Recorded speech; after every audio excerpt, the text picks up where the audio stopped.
The water was burning. Not figurizing, actually burning. Oil spread across the Bismarck Sea in thick black sheets. Fire followed. Men were jumping from ships that were already sinking. Some were on fire before they hit the water. It was March 3rd, 1943. 15 minutes ago, this convoy had been intact. Now, it was coming apart. And the planes were still overhead. No one in Tokyo thought this could happen. The convoy had destroyers, it had air cover, it had distance and weather on its side. But someone miscalculated, and 8,000 men were about to pay for it. The plan seemed simple. Move troops from Rabaul to Leh, reinforce New Guinea before the Allies could take it. Japan needed men on the ground. They needed them fast. So they loaded 16 ships and told them to go. Rabaul to Leh, 400 miles of open water. The Bismarck Sea wasn't safe, but nothing in the Pacific was safe anymore. The difference was whether you moved at night, stayed spread out, and kept fighters overhead. Japan did 2 of those things. The third one failed. The American commanders had been watching Rabaul for weeks. They knew something was coming. Reconnaissance flights saw the buildup, ships gathering, supplies stacking, troops boarding in daylight. George Kenney was running the 5th Air Force. He'd been in the Pacific less than a year, but he understood one thing clearly. You don't win by playing fair. Kenney had B-25 bombers, medium range, twin engines, normally used for level bombing from altitude. That's what the manual said. That's what crews trained for. Kenney wanted something else. He wanted them low, close enough to see faces, close enough that missing was hard. Paul Pappy Gunn was the man who made it possible. He wasn't a general. He wasn't famous. He was a maintenance officer who believed bombers could do more than drop explosives from 20,000 feet. Gunn started pulling guns off wrecked aircraft. He mounted them in the nose of B-25s. 4.50 caliber machine guns pointing forward, then 6, then 8. Then he worked on the tactics. Skip bombing. It sounds simple now. Fly in low and fast. Release the bomb just above the water. Let it skip across the surface like a stone. When it hits the hull, it explodes below the waterline. In practice, it meant flying at mast height. It meant staying steady while gunners on the target shot back. It meant trusting math and timing. It also meant ships didn't stand the chance. The Japanese convoy left Rabaul on the night of March 1st. 16 ships total. 8 transports carrying troops and supplies. 8 destroyers for protection. Nearly 7,000 soldiers packed below deck. Rear Admiral Masatomi Kimamura commanded the convoy. He knew the risks. American planes had been active. The route wasn't secret. But weather was forecast to be bad, and bad weather meant low visibility. Low visibility meant safety. For 2 days, that logic held. Clouds covered the convoy. Rain came and went. The ships moved in formation, slow but steady. Fighters from Rabaul flew cover during the day. At night, they kept moving. On March 2nd, the American B-17s found them anyway. The bombing run didn't do much damage. High altitude, heavy clouds, bombs fell wide. But now the Allies knew exactly where the convoy was, and Kenney had his modified B-25s ready. March 3rd started with clear skies. That's the detail that mattered. The weather broke, the clouds lifted, and the convoy was still a day away from Leh. Kimamura knew what clear skies meant. He ordered the destroyers to spread out. He signaled for fighter cover. Then he waited. The B-17s came first, 8 of them. High-level bombing. The convoy scattered, breaking formation to avoid the bombs. Some hit, most didn't. One transport took damage, but stayed afloat. Then the destroyers started reporting something else. Planes coming in low. 13 B-25s arrived just after 10 in the morning. They didn't climb. They stayed below 1,000 feet, close enough that sailors could see the nose guns. The lead bomber came in fast, 50 feet above the water. The gunners on the transport opened fire, but the B-25 didn't pull up. It kept coming. At the last second, it released. The bomb skipped, once, twice. Then it hit the hole just below the waterline and detonated. The explosion tore through the engine room. Water poured in. The ship listed immediately. The second B-25 was already making its run. What happened next wasn't a battle. It was execution. Plane after plane came in low, bombs skipping across flat water, nose guns firing continuously. The destroyers tried to maneuver, but they were built for submarine threats, not aircraft at mast height. One transport exploded when a bomb hit its ammunition stores. The blast was so large it threw debris 100 feet into the air. Men on nearby ships were hit by shrapnel from a vessel half a mile away. Another transport broke in half. The front section stayed afloat for 3 minutes. The back section went down in under 1. The B-25s weren't done. After the skip bombing runs, they circled back. Strafing runs now. Guns raking the decks. Lifeboats shot apart. Survivors in the water targeted because the orders were clear. Nothing gets through. The Japanese destroyers tried to fight back. They had anti-aircraft guns. They had speed. They had training. But they were designed for a different kind of war. A destroyer's guns point up. They track bombers at altitude. They calculate lead time for targets thousands of feet overhead. When a plane comes in at 50 feet, moving 300 miles an hour, the math breaks. Gun crews tried to depress their barrels low enough. Some managed, most didn't. And even when they did, the firing window was seconds long. The B-25s didn't need seconds. They needed one pass. Destroyer Shirayuki took a direct hit amidships. The bomb penetrated the deck and exploded inside. The ship's spine broke. It folded in the middle, both ends rising out of the water before it slid under. Another destroyer, Tokitsukaze, managed to shoot down one B-25. The bomber came apart in midair. Pieces hit the water. The crew didn't get out. It was the only American loss of the day. By noon, the convoy had stopped being a convoy. Ships were burning in place, or already gone. Oil slicks spread for miles. The water was thick with debris and men. Some were trying to swim, others were clinging to wreckage, many were already dead. The destroyers that could still move tried to pick up survivors.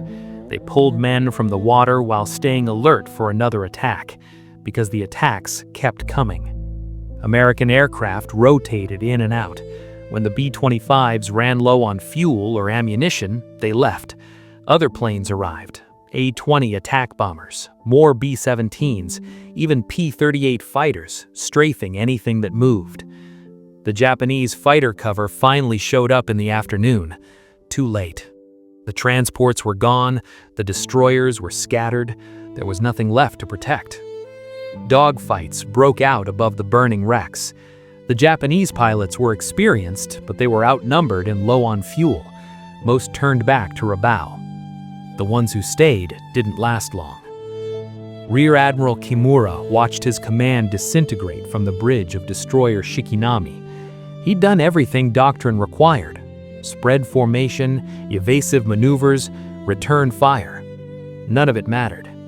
The Americans had changed the rules. They'd brought bombers down to sea level and turned them into something doctrine didn't account for.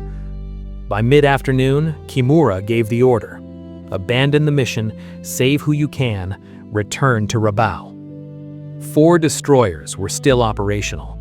They moved through the debris field, pulling survivors from the water. There were thousands of men in the sea. The destroyers could only take hundreds. Choices had to be made. Sailors first, then soldiers, then whoever was close enough to reach. The rest were left behind. When the destroyers finally withdrew, they left more than 3,000 men in the water. Some would cling to wreckage for days. Some would make it to shore. Most wouldn't. All Allied PT boats and aircraft continued to patrol the area. Orders were to ensure nothing survived. Those orders were followed. The battle lasted 3 days, if you count the initial sighting and the final cleanup. But the killing part, the part where the convoy was destroyed, took about 15 minutes. 15 minutes to sink 8 transports and 4 destroyers. 15 minutes to kill nearly 3,000 men outright. 15 minutes to turn a reinforcement convoy into a floating graveyard. The numbers are hard to argue with, because they were counted. Of the roughly 7,000 troops loaded onto the transports, fewer than 1,000 reached Leh. Most of those arrived weeks later, pulled from islands or beaches where they'd washed ashore. Of the 16 ships that left Rabaul, 12 were sunk. The 4 destroyers that escaped were all damaged. Japan lost supply ships it couldn't replace. It lost troops it desperately needed. And it lost something harder to measure. It lost the initiative. Kenney's modified B-25s proved something Tokyo hadn't prepared for. American air power could destroy naval convoys without needing aircraft carriers or submarines. Skip bombing worked. The tactics worked. And now every convoy in the Pacific had to account for it. Japan's response was to stop sending large convoys. Smaller groups, faster ships, night runs only. But smaller convoys meant slower reinforcement, and slower reinforcement meant losing ground. New Guinea was where Japan needed to hold. After Bismarck Sea, holding became harder. The base at Leh never got the reinforcements Kimura's convoy was carrying. Allied forces took it 6 months later. Rabaul, the staging point for the convoy, was isolated and eventually bypassed. The battle didn't end the war, but it changed how the war was fought. What's strange is how little debate there was afterward. In most battles, both sides claim victory or argue over details. After Bismarck Sea, there was nothing to argue about. Japan's own reports confirmed the losses. Radio intercepts confirmed the panic. Survivors confirmed what happened. The Allied side didn't exaggerate because they didn't need to. The man who flew those missions didn't talk about it much afterward. Not because it wasn't important, because it was ugly. Pilots came back describing what they saw. Soldiers in the water, lifeboats full of men trying to row away, destroyers dead in the water, listing, guns silent, and they strafed them anyway. The orders were clear. Nothing gets through. No survivors reach land. No reinforcements make it to Leh. War has rules until it doesn't. Skip bombing required a specific kind of courage, or maybe recklessness. The line isn't always clear. You're flying a 30-ton bomber 50 feet above the ocean. You're heading straight toward a ship that's firing everything it has at you. Your bombardier is gone. Your navigator's manning a gun. You're alone in the cockpit doing mental math while tracers cut the air around you. Released too early, the bomb hits water and sinks. Too late, you're too close and the explosion catches you. The window is seconds, maybe less, and you only get one pass before the ship adjusts its fire. The Japanese sailors weren't cowards. They stayed at their posts. They fired until the guns stopped working or the ship went down. Some kept firing even after that. Transport Kyokusei Maru took 3 bombs. It should have sunk in minutes. It stayed afloat for nearly an hour. Gun crews kept shooting at passing aircraft, even as the deck tilted 40 degrees. When it finally went under, men were still on the guns. That's not about politics or strategy. That's about not wanting to drown in the dark. Pappy Gunn flew on some of those missions himself. He wasn't required to. He was a maintenance officer. His job was to modify the planes and send them out. But Gunn had family in the Philippines. His wife and children were there when Japan invaded. He hadn't heard from them since, didn't know if they were alive. Every mission he flew was personal. After Bismarck Sea, Gunn kept improving the B-25s. More guns, better positioning, tighter tactics. He turned medium bombers into gunships that could shred anything on the water. Later in the war, those same planes would be used over the Philippines. Gunn would fly those missions too. He never saw his family again. They survived the war, but he didn't know that until it was over. The modifications he made killed thousands. Maybe that was the point. George Kenney wrote about Bismarck Sea in his reports. He should have been. His airmen did what seemed impossible. But he also understood what it meant. Japan wasn't going to recover from this. Not quickly, not easily. The loss of ships and men was catastrophic, but the loss of confidence was worse. After Bismarck Sea, Japanese commanders stopped trusting the Bismarck Sea route. They stopped trusting daylight runs. They stopped trusting that air cover would be enough. They were right not to trust any of it. The Allies had figured out how to destroy convoys without risking capital ships. Bombers could do the job, and bombers were easier to replace than battleships. Japan didn't have an answer for that. The battle also proved something about weather forecasting, or the lack of it. Kimura's convoy relied on bad weather. The forecast had clouds and rain. For 2 days, that forecast held. On the third day, it didn't. The Bismarck Sea is unpredictable. Storms form fast and clear fast. Betting a convoy survival on cloud cover is gambling. Kimura lost that bet. The Allies didn't have better weather forecasting. They just had more planes. If the weather had stayed bad, they would have sent more reconnaissance flights until they found the gap. Eventually, they would have found one. What's often missed in the stories about Bismarck Sea is how close it came to not happening at all. Kenney's modified B-25s were experimental. The skip bombing tactic was new. Some of the crews had only practiced it a few times before the battle. If the convoy had arrived a week earlier, those planes wouldn't have been ready. If it had taken a different route, reconnaissance might have missed it. If the weather hadn't cleared, the low-altitude attacks wouldn't have worked. But all of those things happened. Timing lined up, weather cleared, the tactics worked, and 16 ships went down. That's not fate. That's probability catching up with bad decisions. Japan's decision to send the convoy in the first place was driven by desperation. New Guinea was slipping. Port Moresby hadn't fallen. The Kokoda Track campaign had failed. Allied forces were pushing north. Leh needed reinforcements or it would fall. So Japan sent the convoy knowing the risks. They calculated that losing some ships was acceptable if enough troops got through. The calculation was wrong. Not some ships, all ships. Not some troops, almost all troops. Strategic failures compound. One bad decision forces another. That second decision fails and forces a third. By mid-1943, Japan was making decisions based on what was left, not what was needed. Bismarck Sea made that worse. There's a moment in the battle that doesn't get mentioned much. It happened on the second day of attacks. A damaged transport, Teiyo Maru, was still afloat, but listing badly. It couldn't move. The engines were gone. Fires were spreading below deck. The captain ordered abandoned ship. Lifeboats were lowered, men started jumping into the water. Some destroyers moved in to pick up survivors. Then the B-25s came back. The transport was clearly doomed. It was sinking. It posed no threat. But the planes strafed it anyway. They strafed the lifeboats, they strafed the men in the water. One pilot later said he couldn't see faces from that altitude. Just shapes, just movement. Maybe that made it easier. The aftermath of Bismarck Sea changed how both sides fought in the Pacific. For the Allies, it validated aggressive air tactics. Bombers didn't need to stay at high altitude.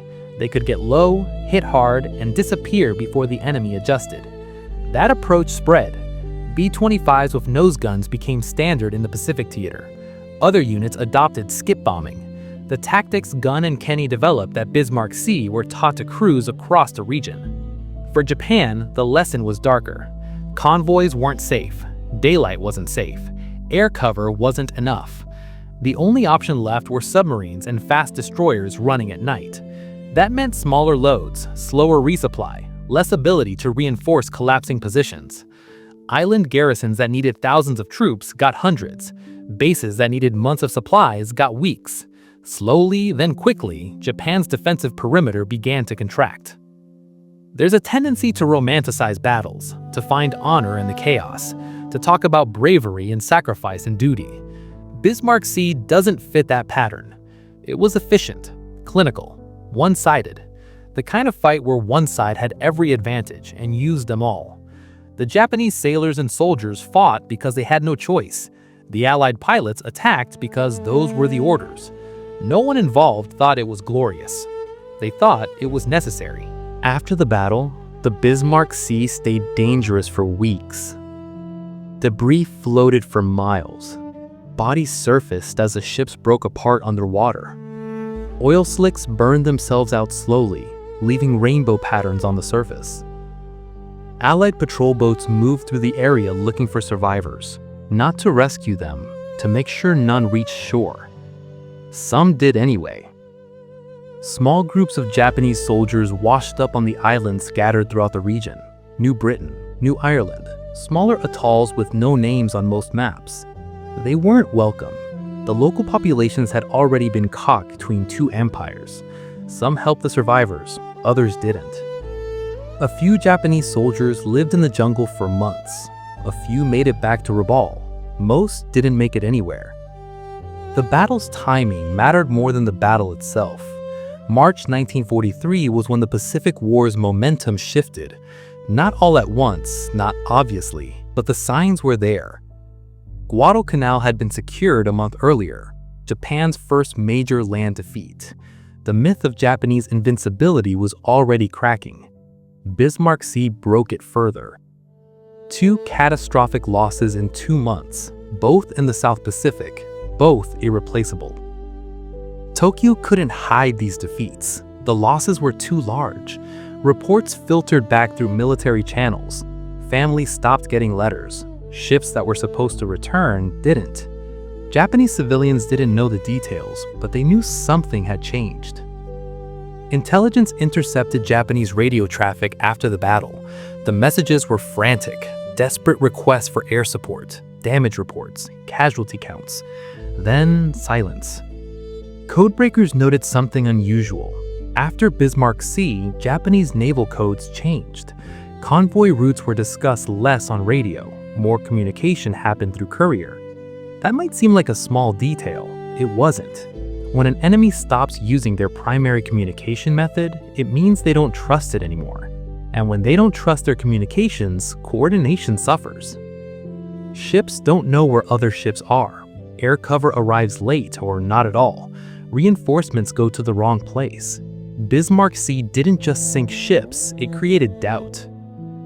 The tactical innovations from the battle spread fast. Within months, B-25s across the Pacific were being modified. Nose guns became standard. Skip bombing was taught to new crews. The doctrine changed. But doctrine takes time to filter down. Some units didn't get the modifications until late 1943. Others had to improvise their own versions. What mattered was the mindset shift. Bombers weren't just for strategic targets anymore. They were weapons against ships, against convoys, against anything that moved on water. Japan's navy had been the dominant force in the Pacific for 2 years. After Bismarck Sea, it had to account for threats from above in ways it never had before, and it didn't have the resources to adapt quickly enough. Paul Gunn kept working, kept modifying, kept flying.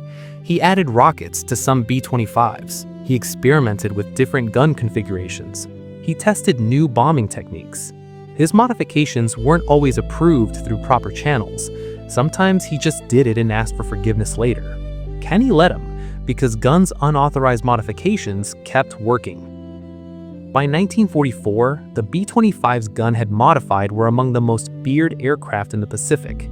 Japanese shipping routes avoided areas where they operated. Gunn never got the recognition someone like Doolittle or LeMay received. He wasn't leading bomber wings or planning strategic campaigns. He was a maintenance officer who happened to be brilliant at making planes deadlier. But the pilots who flew his modified B-25s knew. They knew every extra gun, every modification, every tactical suggestion came from someone who understood what they needed to survive. And survival mattered more than medals. The Japanese convoy system never recovered. After Bismarck Sea, large convoys became rare. The risk was too high, the losses too catastrophic. Instead, Japan relied on what they called the rat run: small, fast ships, night operations, submarines when possible. It worked sometimes, but it couldn't move the volume of supplies and men needed to hold a defensive perimeter. Bases starved. Garrisons ran out of ammunition. Reinforcements arrived in dozens instead of thousands. Island by island, the Allies pushed north. And island by island, Japan couldn't supply enough troops to hold them. Bismarck Sea didn't cause all of that, but it accelerated it. There's a photo taken a few days after the battle. It shows an Allied patrol boat moving through a debris field. You can see wooden planks floating, pieces of ships, life preservers. In the bottom corner, barely visible, there's something in the water. It might be debris, it might not be. The photo was never published. It stayed in military archives. No one wanted to explain what was actually in the water. The men who flew at Bismarck Sea didn't talk about it much after the war. Some wrote memoirs, some gave interviews, but when they discussed that battle, they kept it technical. Bombing altitudes, hit percentages, aircraft lost. They didn't talk about what they saw on the water. One pilot, interviewed decades later, was asked about strafing survivors. He paused for a long time before answering. He said, "We were told they do the same to us. Maybe they would have. I don't know. I just know what we did." Then he stopped talking about it. War creates situations where good people do terrible things, not because they're evil, because the alternative is losing. Bismarck Sea was effective. It achieved every objective. It destroyed the convoy. It prevented reinforcements. It changed Japanese strategy. It was also brutal in ways that don't fit comfortably into heroic narratives. Both things are true. By late 1943, Japan knew it was losing the Pacific. The question wasn't whether they'd be pushed back, it was how fast. Bismarck Sea was one of the moments that answered that question. Fast. They'd be pushed back fast. Because the Allies had figured out how to destroy convoys without risking capital ships. Because tactical innovation spread quickly through American units. Because Japan couldn't replace losses fast enough. The war would continue for 2 more years, but the outcome was becoming clear. Bismarck Sea was where a lot of people started to see it. If you or someone in your family served in the Pacific Theater, tell us their story in the comments. Let people know where they fought, what they saw, what they carried home with them. And tell us where you're watching from, the US, UK, Australia, New Zealand, Japan, or anywhere else in the world. These stories matter. They need to be remembered. Not glorified, just remembered. If you want more stories like this, ones that don't look away from the hard parts, subscribe. We'll keep telling them.